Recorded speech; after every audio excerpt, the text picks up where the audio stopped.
ತಮ್ಮಲ್ಲಿ ಭಕ್ತಿಪೂರ್ವಕವಾಗಿ ಕೇಳ್ಕೊಳ್ತಾ ಇದ್ದೇನೆ.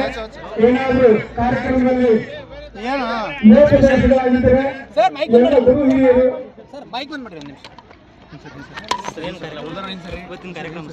ದೇವ್ರ ಕಾರ್ಯಕ್ರಮ ಇದೇನು ಧರ್ಮದ ಕೆಲಸ.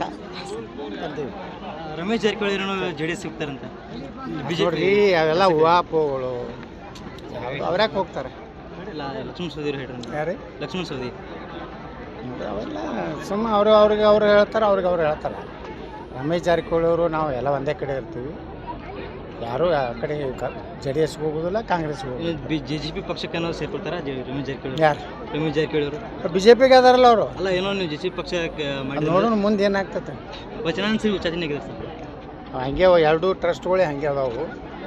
ಅವರು ಆ ಟ್ರಸ್ಟ್ ಎರಡೂ ಒಳಗೆ ಹಗರಣ ಅದಾವೆ. ಅವ್ರು ಏನಾಗಿಬಿಟ್ಟೈತೆ, ಅವೆಲ್ಲ ಟ್ರಸ್ಟ್ಗಳು ಸ್ವಂತ ಆಸ್ತಿ ಮಾಡ್ಕೊಂಡು ಖಾಸಗಿ ಆಸ್ತಿ ಮಾಡ್ಕೊಂಡಾರ. ಅದು ಸಮಾಜ ಆಸ್ತಿ ಇಲ್ಲ. ಅಲ್ಲಿನೂ ಹಂಗೆ ಐತಿ, ಇಲ್ಲಿನೂ ಹಂಗೆ ಐತಿ.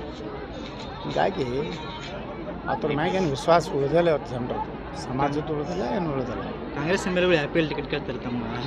ಕಾಂಗ್ರೆಸ್ ಎಮ್ ಎಲ್ ಎಗಳು IPL ಟಿಕೆಟ್ ಕೇಳ್ಯಾರಲ್ಲ, ಮತ್ತೆ ಅವ್ರಿಗೆ ಕೊಟ್ಟಾರಲ್ಲ. 3 MLAಗಳಿಗೆ ಒಂದೊಂದು 3 ಕೊಟ್ಟಾರ ಟಿಕೆಟ್. ಅದು ಏನಾರ ಆಗಲ್ಲ ಕಡ್ರಿ. ಸರಿ, ಥ್ಯಾಂಕ್ ಯು ಸರ್.